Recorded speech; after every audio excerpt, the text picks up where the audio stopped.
A verdade é que, por sob a química material, a astronomia e a psicologia, isto é, a psicologia em sua fase de ação mental, os antigos tinham um conhecimento da astronomia transcendental, chamado astrologia, da química transcendental, chamada alquimia, da psicologia transcendental, chamado psicologia mística. Possuíam tanto o conhecimento interno como o conhecimento externo, sendo o último o único possuído pelos cientistas modernos. Entre os muitos ramos secretos de conhecimento possuídos pelos hermetistas estava aquele conhecido sob o nome de transmutação mental, que constitui o tema material desta lição.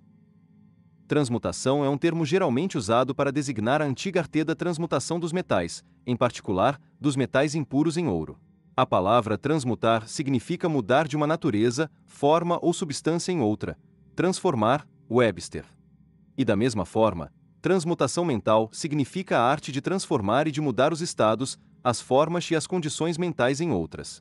Assim, poderemos ver que a transmutação mental é a arte da química mental, ou, se parecer melhor, uma forma de psicologia mística prática. Tudo isso, porém, significa muito mais do que parece na superfície. A transmutação, a alquimia, ou a química, no plano mental, são sem dúvida muito importantes em seus efeitos, e se essa arte não seguisse adiante, ainda assim continuaria a ser um dos mais importantes ramos de estudos conhecidos pelo homem.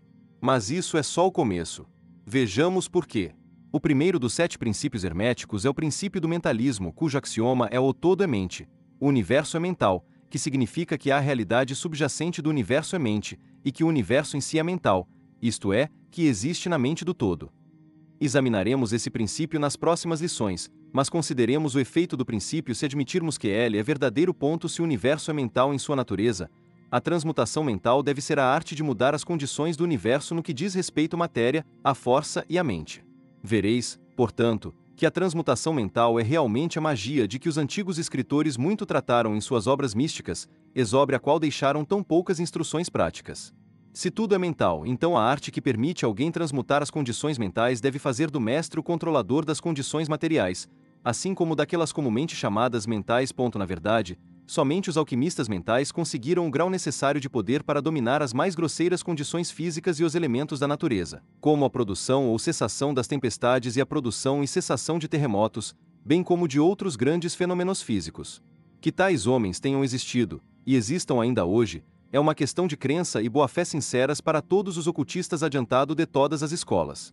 Que os mestres existem e que eles têm tais poderes, os melhores instrutores asseguram-no aos seus discípulos, tendo tido experiências que os justificam nessas crenças e afirmações.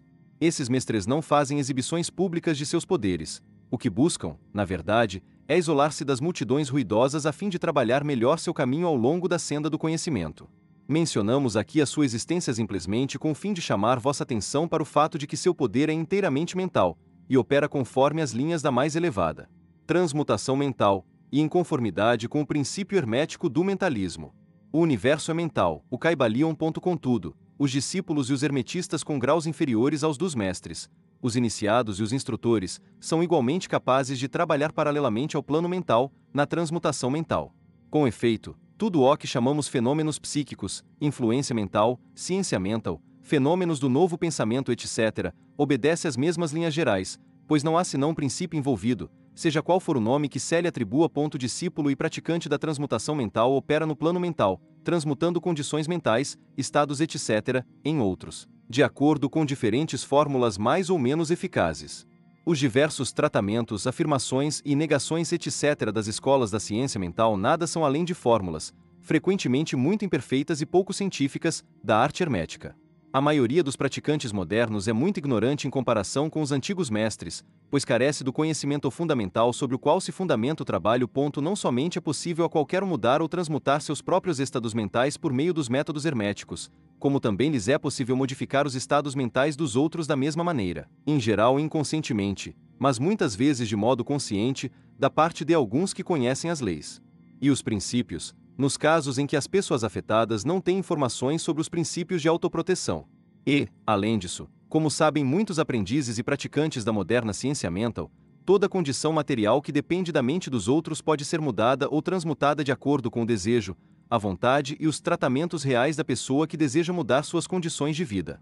Em termos gerais, o público está tão informado sobre essas coisas que não nos pareceu necessário mencioná-las em detalhes, uma vez que nosso objetivo, a esse respeito, consiste apenas em mostrar a arte e o princípio hermético da polaridade que subjazem a todas essas diferentes formas de práticas, boas ou mais, pois a força pode ser usada em direções opostas, segundo os princípios herméticos da polaridade.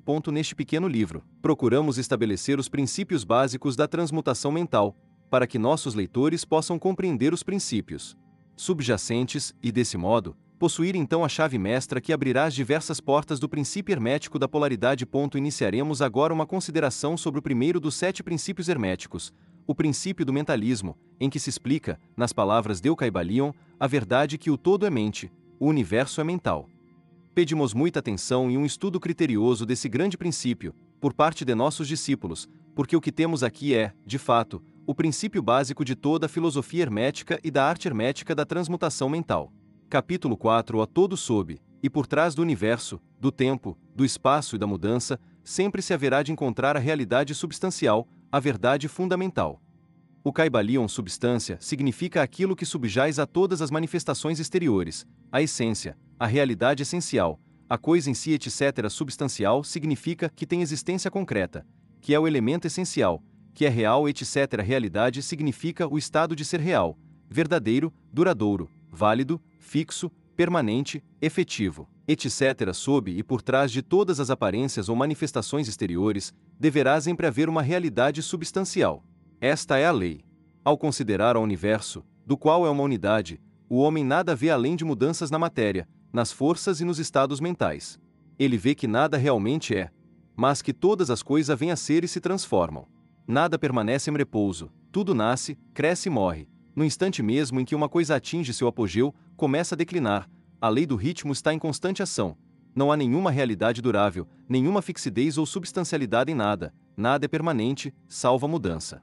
Ele vê que todas as coisas evoluem a partir de outras coisas, e adquirem outra forma, um processo constante de ação e reação, um fluxo e refluxo, criação e destruição, nascimento, crescimento e morte.